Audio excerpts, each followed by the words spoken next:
A short water break is required on the journey. Though physically tired, sheer determination takes over and the ascent continues.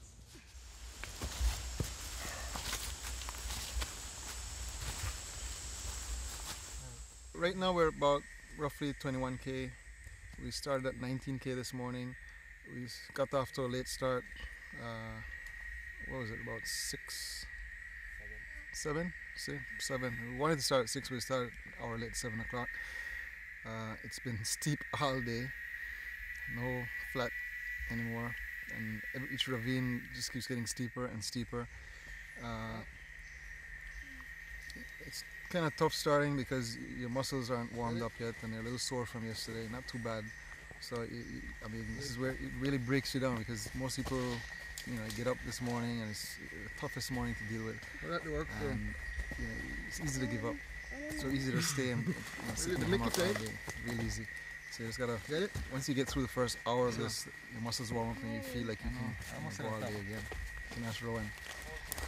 How you feel, Ro?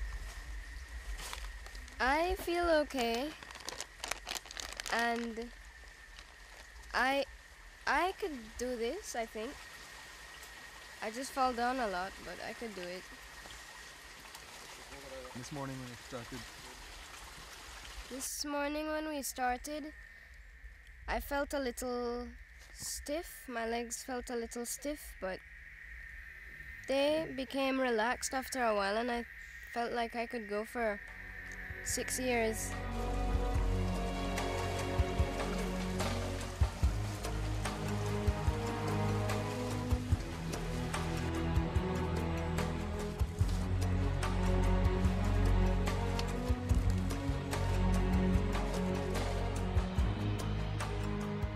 It's getting very steep now. We're at 25k. We only have 2 more left, but it's getting really steep and slippery. I drop almost every time I try to find a foothold.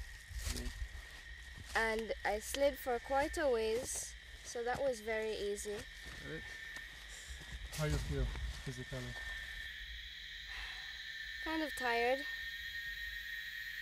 You have enough for the next 2?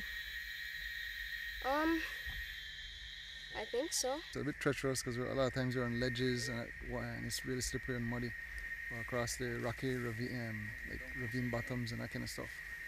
So I'm more concerned with him than with everything else around me. Like I usually watch the trees, the birds, that kind of stuff. But if you turn around and look right up here, you can see where the ledge of Victoria Peak. It's now 10 to 12. We've been walking since about 7 this morning, and this is actually the base of Victoria Peak. This is where we start the actual ascent. You done, Bill? My boy. Thanks.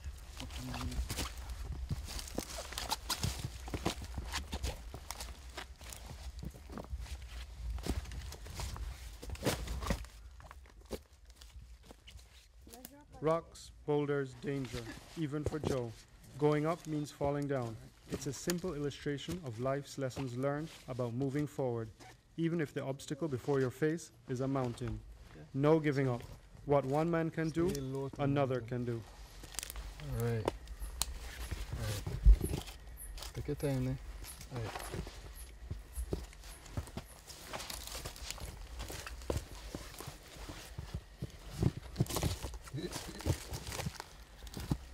Put this hand. That good? This hand. Hey.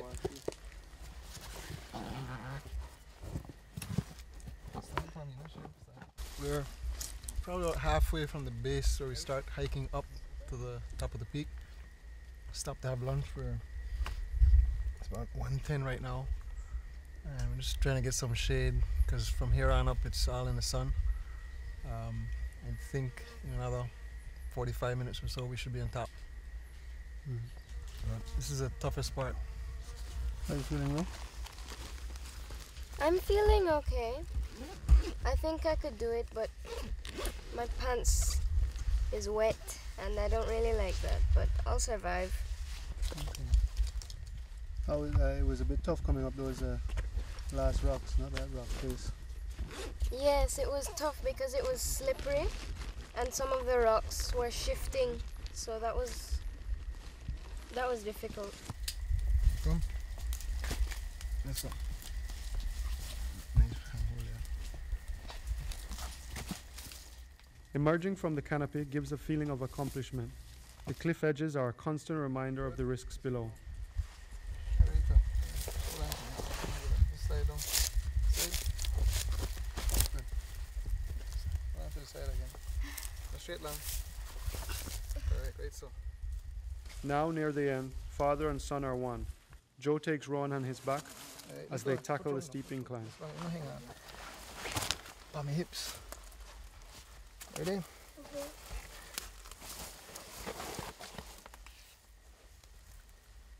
Ready? Yeah.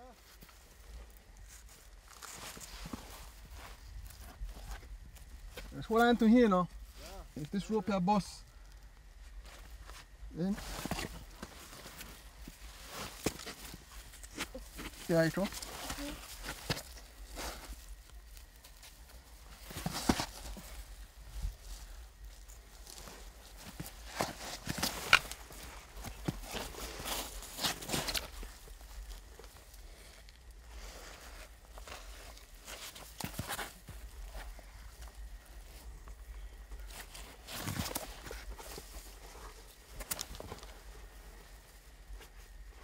Do you know? Do you know?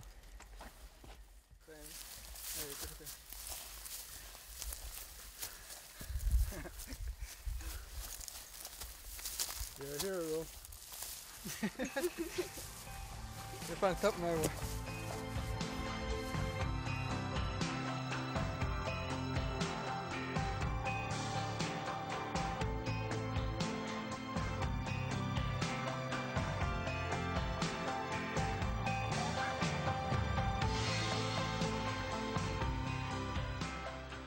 3,675 feet high, looks out to 120,000 acres of the Coxcomb Basin Wildlife Sanctuary.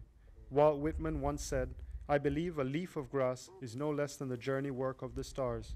And so, after 2 days of walking and sleeping amongst hundreds of species of plants, listening to tropical birds and wildlife, looking into the horizon, I believe that this view spawned from the growth of this mountain is no less than the evolution of our Milky Way. Inspiration, however, bows to the personal story of father and son. I'm glad I made it. And before, this is strange. I was exhausted when I was coming up, but right now I feel like I could fly. I just feel, there's no word to explain how I feel right now. To start with, I mean, being visually impaired doesn't mean you have a major handicap, and that's what BCVI actually taught us. You know, I had no clue how to raise a blind child. BCVI taught us, and one thing that they really showed us and really impressed us with is that they've pushed all these years and to integrate blind children into regular school settings from day one. So Ron's gone through the entire school system so far, from his first day of ABC right up until he's in standard 5 right now. In a regular school and excels. He does really well. I'm going to take away more from this than he will, to be honest with you. You know, he's the one who's constantly teaching us. You know, I mean, he has overcome so many obstacles that we never dreamt he would have. You know, we've been learning more from him than him from us all these years. But you know, I mean, the first time I asked him about this, there was no doubt. He said, "No, yeah, he wants to do it. There's no question."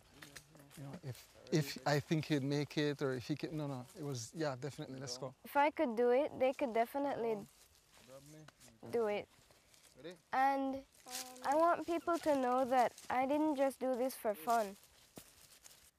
I did this as a fundraiser for the Belize Council for the Visually Impaired, BCVI, because they lost some major donors last year. And we really want to help raise funds for this summer camp because people come from all over the place, all over Belize, Corozal, PG, Cayo. So they don't really get a chance to travel outside their little village. So we just want, to let them continue having this summer camp.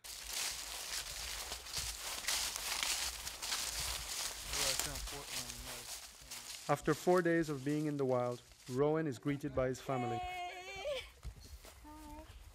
Hey, mi amor.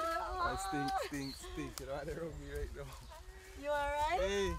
The boy who thought he might be able to climb a mountain returned knowing he can accomplish anything.